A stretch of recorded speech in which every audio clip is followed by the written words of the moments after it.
Welcome to Heart Failure Unfiltered. My name is Nick Hartshorne-Evans and I'm the founder and CEO of the Pumping Marvellous Foundation, the UK's heart failure charity. This is a special edition Beat Breathlessness podcast. Beat Breathlessness is an initiative with Everton in the Community, University of Liverpool, the Pumping Marvellous Foundation, all supported and funded by the British Heart Foundation. Today, we will be discussing When Breathing Becomes a Battle, Real Voices, Real Breathlessness, Real Solutions, a podcast about heart failure and why the simplest ideas often save the most lives. This podcast asks one question over and over again. Breathlessness is the true enemy of the patient living. How do we find breathlessness better? So today we're at the Liverpool podcast studios again. I have changed since the last podcast and the many other podcasts that we've done before. So I'd just like to introduce my very, very special guest today. Okay, take it away. Sarah. So I'm Sarah. I was diagnosed with dilated cardiomyopathy in 2012 and I went on to be a heart failure specialist nurse. That's just amazing, isn't it? Yeah. Because it inspired me. Wow. Katie? I'm Katie. I was diagnosed in 2015 at the age of 25 and later on joined the Pumping Marvellous Facebook group and then went on to become a patient educator. Amazing story. And Rajiv? Hi everyone, Rajiv Sankaranarayanan. I'm a consultant heart failure cardiologist in Liverpool. So, can you describe the first time breathlessness? Let's go to Sarah for this one. Breathlessness stopped you in your tracks. When did you feel it? So mine was quite sudden. I was 28 and I woke up at 36 weeks pregnant and I couldn't breathe. And I just felt like I couldn't get any air into my lungs and it was terrifying. And does that, I mean, when you say it doesn't get any air into your lungs, I know what that means, but... Oh, it's hard to explain, isn't it? It's just, you just can't. Whatever you breathe in doesn't... Yeah, you just feel like you're not getting enough oxygen and it's scary. Katie? It's kind of that feeling of like suffocating, and no matter whether you tilt your head back, you just physically can't breathe enough to fill your lungs. It's that panic. But how did that affect your life? I mean, for me, it was like minimal exertion, like just walking up a flight of stairs or even getting out of bed, walking to the toilet. Like, could you even get up a flight of stairs? No, and having to pause, like, obviously, it started feeling like you were doing an exercise, even doing the smallest amount of things. So, did it affect you? What other sort of ways did it affect your life? Because sleeping, I mean, walking about, just getting from A to B. So I noticed that I couldn't sleep laying flat. The amount of pillows that I had to sleep on just to get a certain position in bed to at least get any sleep. And obviously, because I was quite heavily pregnant at the time, mine was kind of overlapping with, heavily pregnant symptoms, like, when everything's squashed up. But did you think those symptoms were I did at first. And then, obviously, they were, I don't know whether they were, because I had childhood asthma, so it was put down to that as well, but it was just a different kind of breathlessness. I mean, it takes over your life, doesn't it, really? I think you start to look at going out and do you need to go out? You stop agreeing to things because it's embarrassing, What did you stop agreeing to? So going out, socialising because couldn't keep up with the pace that people were walking at, or needing to pause all the time. So then you feel like you're a burden because like I was lucky, my family and my friends were supportive, but I was going to the doctors and saying, I don't feel right, something's not right. But I was only 25, so I think a lot of it was put down to like lifestyle. So then I started, losing weight, thought maybe is it my weight? But it's embarrassing having to feel like you're stopping other people or making them slow down to keep up with you. So how old were you, Sarah? I was 28, and I think the way it affected me afterwards was that I didn't take Dylan out till he was 6 weeks old. I didn't set me prom up till he was 6 weeks old. I didn't leave the house. I used to literally get dropped off at my mum's every day. I'd stay there until my partner would pick me up and I'd just sleep all day. And you were both diagnosed with heart failure? Yeah. Yeah. But how old were you Yeah, again, I'll just 28. reinforce that. When I was Reinforce that. 25. So heart failure, I would say the general population say, well, that's for people who are elderly. So it does affect every It's not generation is it? then, yeah? When Yeah. I was told, I thought, surely, I'm not old enough But do you to think have heart people failure. expect you to self-cope at a younger age than maybe somebody who's 75? Yeah, 100%. How does that make you feel? It's scary. You So know? we're going a bit deep on this one, but yeah. It's scary because, you're 25 and you're looking at the prospect that your life isn't the way that you had intended it to be. And suddenly you've now got this whole new world and it's lonely because... I know we always talk about the new normal, don't we? Of like, once you are diagnosed and then you've got That's to a get phrase used and to a that blast from new the normal. past, It that is, one. isn't it? The new normal. It's like getting used to taking the meds. Obviously, you're given that prognosis. And I know things have changed a lot now. But I was like, when I was diagnosed, I was told like, you'd be lucky if you get to 5 years kind Yeah. of thing. But it's a lot Dr. different Google, now, yeah. isn't it? So what do you think, be really candidly honest, what do you think people don't understand about breathlessness? That it can happen to anyone. That it's not your fault your body's failing. And that it's the most debilitating symptom out of all of them, really, I It's think. terrifying. So let's just rewind to what you said, Sarah, about not gulping air in Yeah. and it not making a difference, and having to re-gulp, and that's not making a difference either. How does that make you feel? When that's happening, panic sets in. Because What does that? How does that sort of manifest itself in you? it's like the tightening panic, and there's nothing that you can do to get rid of it. You can try. I used to. My mum once said to me, like, the way you tilt your head back, and you're really trying to, and it's making no difference. So breathlessness is a big issue. I would say it was my biggest symptom. Do you think it's the thing that pushes you into hospital? Oh, 100%. How long did it It's the take fear you? that comes with it, isn't it? Because it's the fear of you Drowning. can't breathe, Yep. you're drowning, you can't get enough air in, you think you're going to die. My mum remembers me ringing her the night that obviously I was in hospital, and I said to her on the phone, which I don't ever remember saying this, but I did, that I'm going to die tonight. That's what I said to my mum at 28. But it is that scary. I said to the doctors, when I was eventually diagnosed, I had the hood on to help with my breathing because I couldn't just be on normal oxygen because it wasn't enough. And I remember turning to the nurse and said, "You don't let dogs suffer. You put them down, because that is how it makes you feel, being out of breath." So I suppose I'll share mine, actually. I was 39, and what I remember about breathlessness was that gulping of air, and it made no difference at all. Even in its worst case, when I was sat up in bed and I was still doing that, and that was very, very scary. And it was so cold. I remember, need a violin here, January 2010, it's like, it was minus 15 degrees outside. I live in the middle of Lancashire, and it's minus 15 degrees outside, so it's cold. The heating was on all the time. I remember the bill afterwards, I think in February, was like, that nearly put me back into heart failure, I think. And I got so panicky that what I found was that holding a hairdryer.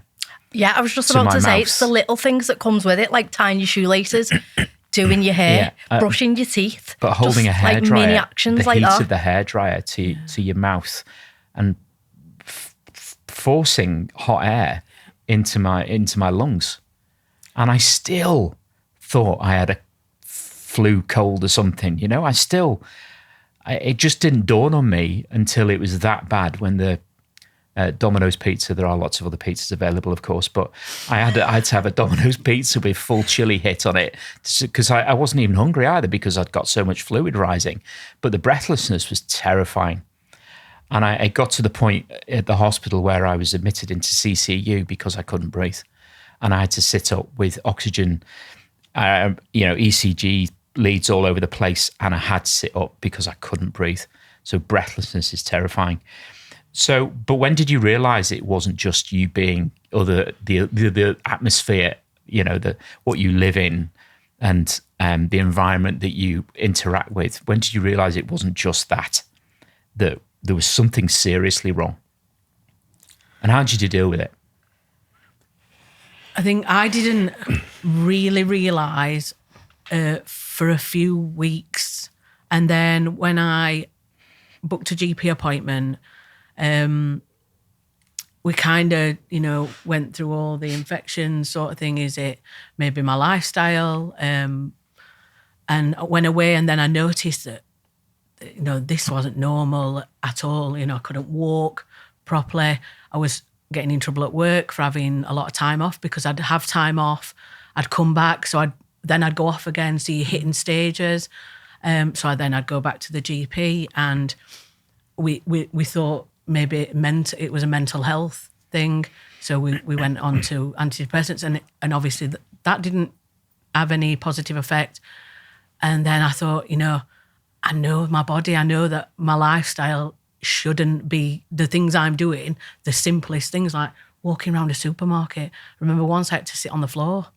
I just couldn't get my breath. But then you've also got to understand that once you can't get your breath, you can't control other bodily functions. It's embarrassing, 25 years old, and you're having accidents because you literally can't concentrate on trying to breathe and control other bodily functions. It was a progression thing, but I knew something was wrong. But it was hard because of my age to get on the right pathway. I was quite lucky because the day I woke up and couldn't breathe, I had a midwife appointment that day. So I went to the midwife, and she obviously noted that something was wrong. And then I kind of started me pathway into getting a diagnosis then. But I did go around the block first before I got a heart failure diagnosis. And then I didn't really get told about the diagnosis until I'd had Dylan. And then I was asleep for a week, and then I woke up. How old's Dylan now? He's 13, 14 in May. And you were telling me how tall he was, yeah? Yeah, he's 5'8". Wow. What an amazing experience from potential tragedy to where you are now. I mean, fantastic. I mean, Rajiv, why it seems that we're normalising breathlessness, that it's just something that happens or until it gets really, really bad. Why do you think that is? Several reasons. So I think since we are sharing stories, I'll tell you a story where I have been on the other side. So obviously I've been a doctor for over 20 years, a heart specialist for over 10 years, about 15 years now. But I've been on the other side when I've been breathless myself. I've had asthma for quite a while, required steroids. That's one aspect. But I was severely breathless with COVID and hospitalized, required oxygen. And my concern then, despite having looked after people with breathlessness, diagnosed, managed people, so I myself worried about my heart until I had a heart scan, a simple blood test, NT-proBNP. Until I had that, and that gave me the all clear that I didn't have heart failure secondary to severe COVID. And that feeling of being breathless, it affects how you think as well. It's not a simple thing, isn't it? As we all know. So I think there's that aspect as well. And the other thing is, you said normalizing. It's used very disarmingly, isn't it? So, even in normal conversation, it's like saying that sober slice, free kick took the breath away. I was just wondering when you're going to get football then. Sorry. but the way it is used, when people say, I was breathless running for the bus, I'm breathless because I've gone a bit older and I'm less fit. So people don't want to feel unwell or have a diagnosis, a health condition. You'd want to think that it's part of either aging or part of getting less fit or part of putting on a bit of weight. But then there are genuine life-threatening causes that can be making you breathless. And that's why, so it's important either for the clinician or the person not to assume that it's part of normal living. So breathlessness could have a genuine health condition. It can be picked up from a simple blood test, NT-proBNP, which can exclude heart failure. You could require a simple lung function test and diagnose things like asthma, for example, or COPD. So it's not about assuming and brushing things away. And from a clinician point of view, it's about listening to your patient. So if they know things are not normal, you listen to them and take it seriously, not assume and brush away their concerns. So what would earlier support have changed for you, Katie? It would have put me on the pathway to have known that the breathlessness wasn't, a throwaway, my fitness levels, putting on weight or whatever, would have sent me on the right path, and it wouldn't have took me all them months to get to my diagnosis and be severely unwell to have spent 3 months in hospital, and also having to have a chest drain done because the amount of fluid that had built up on my lungs. I woke up in HDU with a box at the side of me that had 3 litres of fluid that they'd managed to drain off my lungs.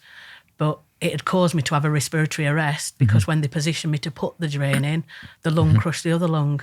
So the amount of fluid that I'd kept, it was no wonder I couldn't breathe. Would have put you on the pathway to some form of probably more robust foundations to start living your life again. Yeah, 100%. Yeah, Sarah? I think it's changed everything for me. Like, in terms of Dylan's birth, I'd have met him when he was born. Took me a long time to get over that, as you know. Yeah. Yeah. Less said, I think. Yeah. I think that's... That's it, isn't it? It's the emotional part that the sadness afterwards that it took so long and that it got to that level.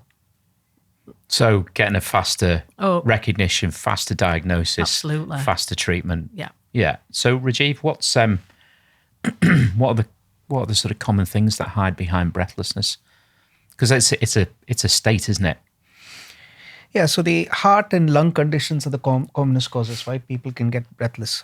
So heart failure is one, like I said, chronic obstructive pulmonary disease, asthma. So those contribute to the predominant causes.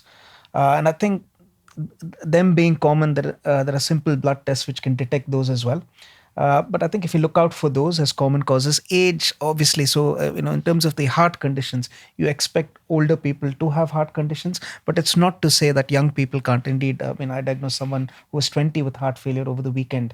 So it's about keeping your eyes open, not missing out things. And like I said, there are very simple tests, and some of those are blood tests, which can pick up these potentially life-threatening conditions. So it's about, keeping options open, making use of the investigations which are widely available. So let's take it away from the patient quality of life conversations. What's the cost of missing early symptoms? I think the main cost is it goes down to the patient who's got the diagnosis. So obviously, it not only affects their quality of life, they end up getting hospitalized, and unfortunately, due to delayed diagnosis, some of them die. So there is the individual patient impact and the wider impact on the family, their carers, but there's the societal impact as well. So when they get hospitalized, they're unwell enough and they end up staying in hospital for 9 or 10 days. And obviously, that could have been prevented. And if it could have been picked up a little bit earlier. So there's the wider impact as well. That's interesting because I asked that question and expected a pounds or euros answer.